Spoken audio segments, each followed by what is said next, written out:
Right, TLDR, talking about Kings Canyon National Park today. And Kings Canyon Park is this little national park squeezed in between Sequoia National Park and um, kind of Yosemite up away a little bit. It's just stuck on the side of Sequoia National Park. And one of the beauties about it is no one really goes there. So it's off the beaten track. It's spectacular. It's almost like its own Yosemite, but there's just not that many people there. You've got all the sequoias of Sequoia National Park. You've just got all the bare stone granite everywhere. It's just a unique and beautiful place. The driving is easy and beautiful, and then you can hike wherever you want. So, yeah, Kings Canyon National Park. Right, so Kings Canyon National Park, one of my favorite spots in the world, partly because of how beautiful it is, with how there's not that many people there. And that's just really, it's really important for me in terms of getting that balance of, well, basically my injection of nature is partly a thing of isolation as well. It's like, how isolated can I get? And Kings Canyon is, it's up there. Um, as I said, it's a little bit of it's like a mini Yosemite for me. And I've been there like 4 or 5 times, maybe even six. And it's got this amazing drive in. You get these beautiful big sequoias as you drive in, and then you go into this huge canyon, the Kings Canyon. And you eventually pop out at the end of that road is like the wilderness, and part of that wilderness goes onto the John Muir Trail, which goes through the Sierras all the way up to Yosemite. It's like 200 miles or something, and takes you into kind of the Whitney Wilderness. What do you call it? I think it may even be the Muir Wilderness. I've taken a few people who I hold dear to me and who visited me while I was out there. I took them to Kings Canyon because it's just, again, you can get into these really obscure, beautiful places, and there's no one there. One time, I went with my friend Tom, and we just had this like amazing little spot by the river that we camped at one night. He did this.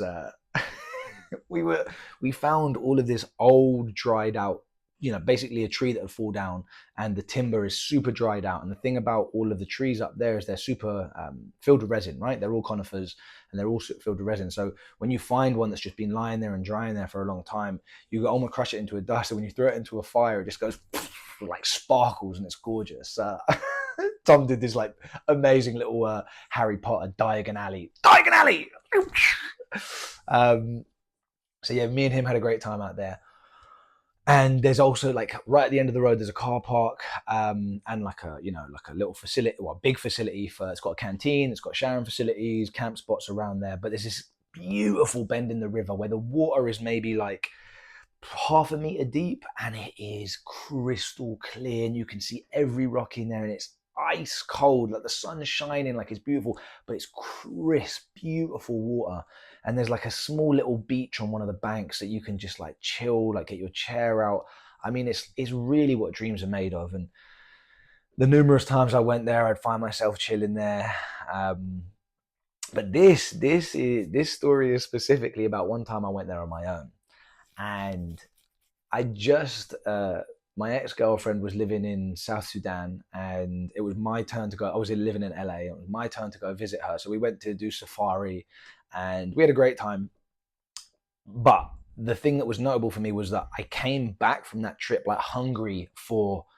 I was clearly getting the outdoors on safari, but I wasn't exercising. I wanted to hike a mountain. So I got back and I was like, that's it. Like, find out a good altitude, like a big altitude climb that you can do, reasonably safe, and let's go do that, Morg. So like off a hop. Actually, yeah, that was an interesting. I stopped off at a friend's on the Friday night, just on the edge of LA, had like dinner with them, and then I started driving out. The idea was to drive as far as I could, pull over somewhere, sleep for sleep until like 6 a.m. and get up and drive the rest of the way to Kings Canyon, because it's about like an 8 hour drive in total. So I pull up in a suburb, honestly, like in like maybe just outside of Fresno or something. And I like plot up there. It was like, it wasn't sketchy. It was just like a neighborhood where I definitely shouldn't be sleeping in my car, but whatever. I did what I did. And next thing I get to Kings Canyon, and like I'm hungry now, right? Like hungry for this walk. I've got my food packed in my bag. I find this trail. It's called Avalanche Pass. You know what? I've just done the research on what this trail was like, and it is 2,000 meters elevation gain, and it's a 30-kilometer out and back trail. I'm blowing my mind with this right now that I even did this. So I've got out of the car. I'm stoked. I'm like, it's probably already like 10, 11 a.m. And I'm feeling that's a bit late. It's going to take a while, 30K it's a lot. And it's September as well. So the it's California. So like the sun's going down at like 7, 8. And yes, I set out. I knew what I was going into. 2,000 meter elevation gain. That's a lot, So it's a big old hike. Anyway, so I'm on this trail, and it's classic Kings Canyon. It's gorgeous. The sparkling water, the Douglas firs, the Sequoia gigantum, just the giant sequoias. It's just the ferns. There's birds up in the air, eagles, hawks. It's just spectacular. You get all the granite faces, much like the North Face in Yosemite. All these ones, they're just there. Anyway, I start hitting the. I think we go through Zumlaut. I go through Zumlaut Meadows, and then start onto the ascent. Right, basically that 2,000 meters up, and I'm.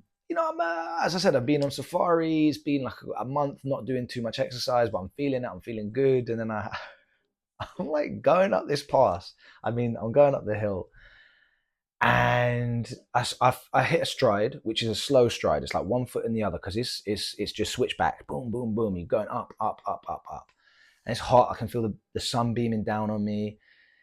I'm snacking as I go, obviously drinking my water as I go, and it gets to a point where, and those of you who know, I'm like, ooh, I'm peckish, and this is beyond the snack kind of peckish. You're like, all of a sudden I'm thinking, I'm not even conscious of it, I'm just thinking it. I'm like, yeah, I could do the burger. Okay, I could do, what I could do? Like a big bowl of pasta, cheese, egg.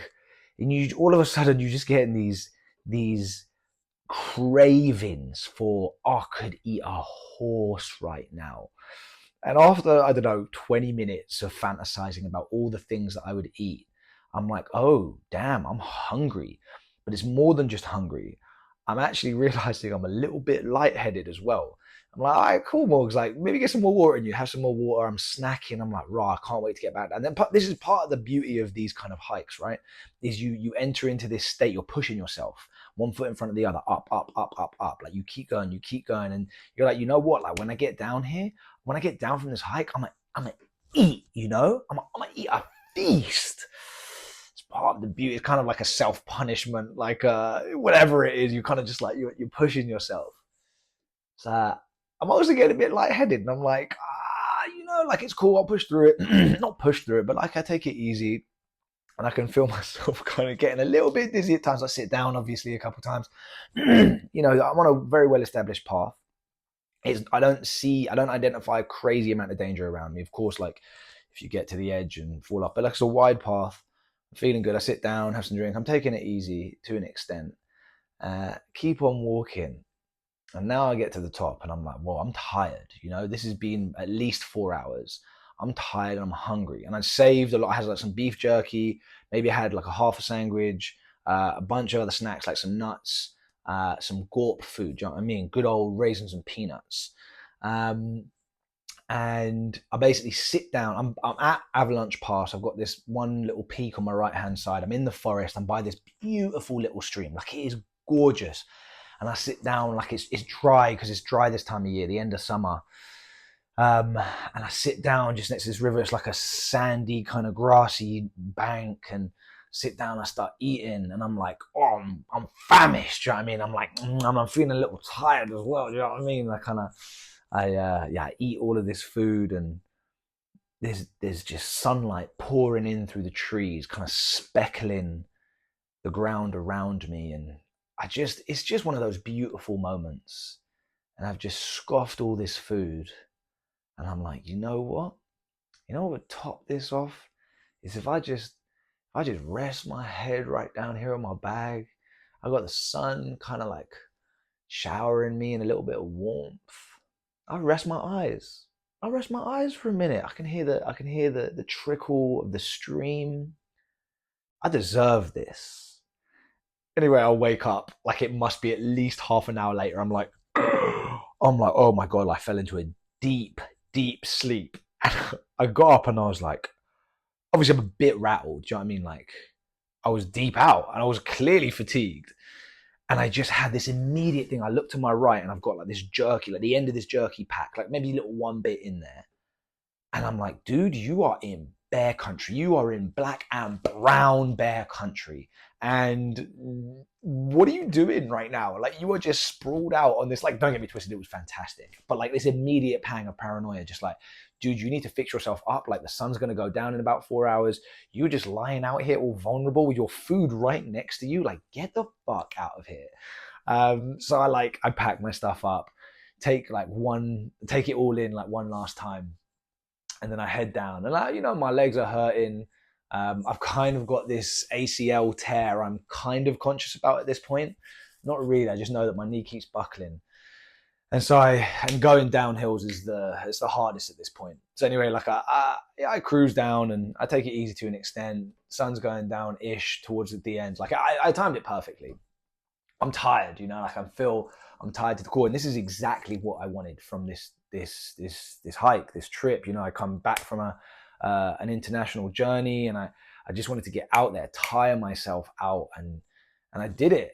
Anyway, I get back to my truck and I set up camp, pull over in this beautiful little spot, kind of the one where me and my friend Tom had been previously. And I remember I cooked myself some dinner. I lay down on the floor next to where I just eaten. And I looked up through the trees, Douglas firs, giant sequoias all around me. I look up through the canopy and I can see the sky. And Kings Canyon, I mean, it definitely does. It has one of the most beautiful, filled, clear night skies you will ever see in your life. That Milky Way is a stain on the sky. I remember lying down there for like 20 minutes at least before I started getting cold and just lost in the depth of that night sky. I clambered into my truck, got underneath my covers. Man, I passed out. One of them ones I woke up, same position as I went to sleep. Cold, but I got enough bedding on me. And I could feel my knee was definitely swollen. I was like, all right, cool, I did exactly what I came here to do. Climbed a goddamn mountain, got hungry, fed myself, had a little lie underneath the stars, lay by a river, and almost didn't meet a single soul. It's exactly what I wanted. So yeah, Kings Canyon's got a very dear place. Kings Canyon, very dear to me. It's got a big place in my heart. Man, yeah.